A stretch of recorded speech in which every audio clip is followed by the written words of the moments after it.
Hi guys, what's going on? If you've dropped across this channel, it's just to say that this is a video that I really wanted to release about 2 months ago, but you know, life gets in the way. I haven't released a video for probably about coming up a year now, despite all the big plans I sort of had going forward. But this video is something that I wanted to release. I shot all the things I sort of wanted to for it. I just had a little bit more work to do in it, but never actually got around to finishing it. So this is, I suppose, it's an unfinished video essentially, but I'm hoping you can still find some use in the things I have to say, as I haven't seen a lot of people mention what I've got in the video. So yeah, hope you can at least find a little bit of use from it. Take care. Hi guys, it's Morgan here, and today I'm going to be talking about why I think the Z Fold 2 is the best value foldable on the market today. Ooh, pretty.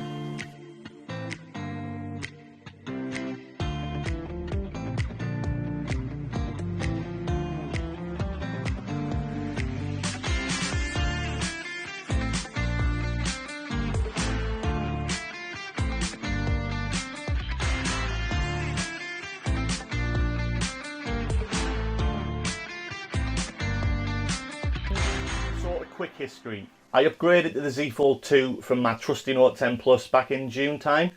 I love all things tech, and it was a phone I'd wanted for a while, pretty much since it was announced.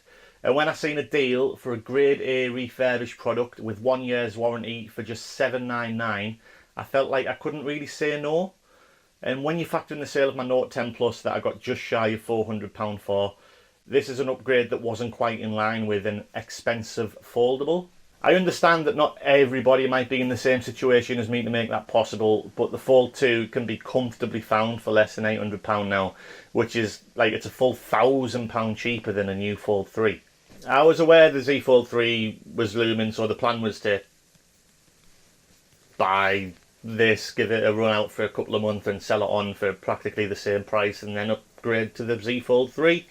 But once the Fold 3 came out and people started reviewing it, I realised that this was probably the better deal. Now firstly, and I get the feeling this might be somewhat of a controversial opinion, but the fact that the front screen is only 60Hz is actually a bonus, especially when it comes to preserving battery life. I don't feel like I ever use the smaller front screen and I'm like, oh god, I wish this was 120Hz. I mean, let's be honest, it's not the biggest. It's probably far too small to really enjoy 120Hz on anyway. I find if I am using the front screen, it's mainly to send a quick text, or I'm just quickly researching something, or generally just doing something meaningless.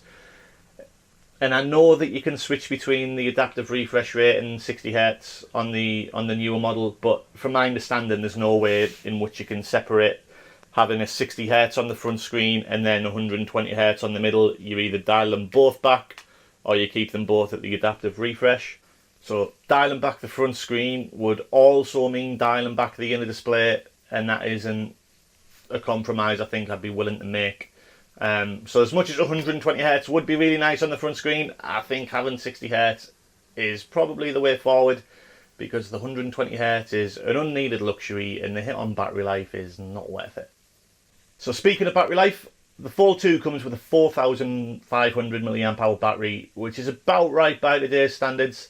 But the fact that it's paired with the more efficient Snapdragon 865 Plus is what boosts the battery life even further compared to the others. The fact I live in the UK means I'm usually offered flagship Samsung devices with the Exynos variant of chips. So for example, my Note 10 was slightly underpowered and less efficient than the American equivalent of the Note 10. And this meant my phone used to struggle to get the end of a working day.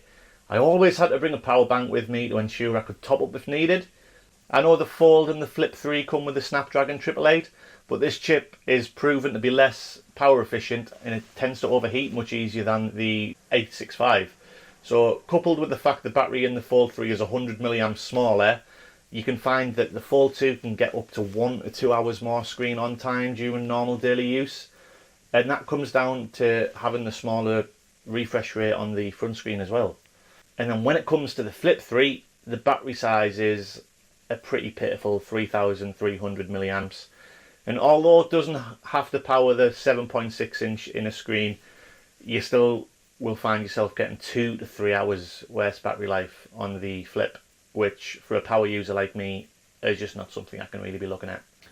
Thirdly, it's the cameras. So the cameras across the two Fold devices are virtually unchanged. The main rear sensors are identical, as is the selfie camera on the outer display.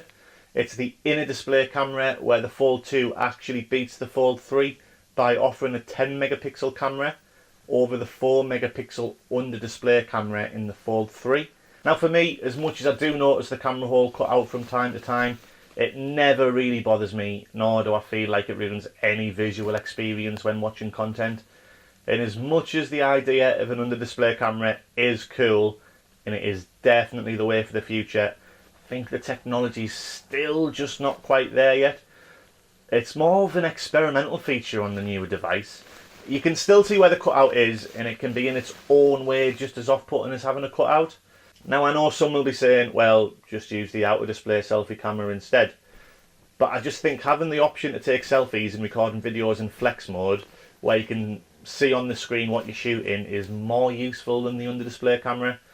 And fourthly, we're going to quickly talk about the price of the Fold3. That's going to cost you about £1,600, which is almost double the price of what I paid for the Fold2. And is the Fold3 twice as good as the Fold2? Absolutely not. The 2 and 3, they just have so much in common. A lot of people refer to the Fold3 as the Fold 2.5, or if we go into Apple terms, we could call it the Fold 2S. Remember when Apple did that?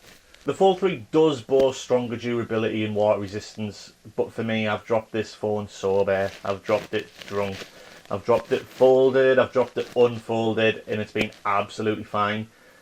I think any phone is susceptible to breaking if it's dropped. A lot of the time it comes down to luck. And as much as I was treating this as a baby when I first got it, I'd just treat it the same as any other phone now. There is videos online showing the Fold2 getting submerged in water. It even gets froze and defrosted, and it just keeps coming back to fight another day. So although it doesn't have an official IP rating, I do think it's more durable than people, including Samsung themselves, give it credit for. Although I'm not willing to find that out for myself, and I strongly recommend you don't either.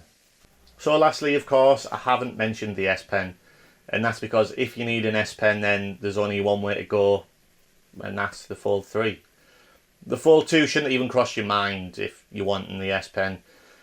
I have used the S Pen in the Samsung stores, and I was actually surprised by how good it felt on the screen. I do hear people complaining of using the S Pen across the crease, but that was the part that surprised me, as when I was drawing across it, I couldn't even feel that the crease was there.